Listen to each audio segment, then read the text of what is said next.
nationwide. Ang palasyo mga kabrigada hindi nababahala sa kalusugan ng dating Pangulo. Dating Pangulong Duterte pinayuhan na ma-exercise sa Brigada Maricar Sargan na ibrigada mo. Brigada Live Report.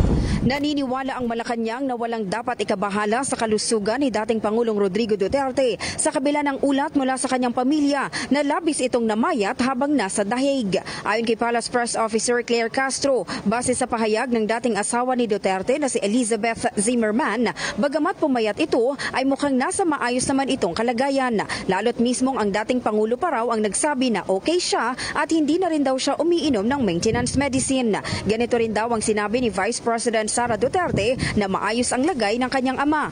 Tiniyak ng palasyo na nabibigyan ng sapat na atensyong medikal si Duterte habang nasa dahig at hindi siya pababayaan habang humaharap ito sa kanyang kaso sa International Criminal Court. Dagdag pa ni Castro, posibleng kailangan lang ng dating Pangulo na mag-ehersisyo. In the heart of changing lives, ako si Brigada Maricar Sargan ng 105.1 Brigada News FM Manila, The Music and News Authority. Ang bahaging ito ay hatid sa atin ng Fast Relax. Tanggal ang sakit, ora mismo.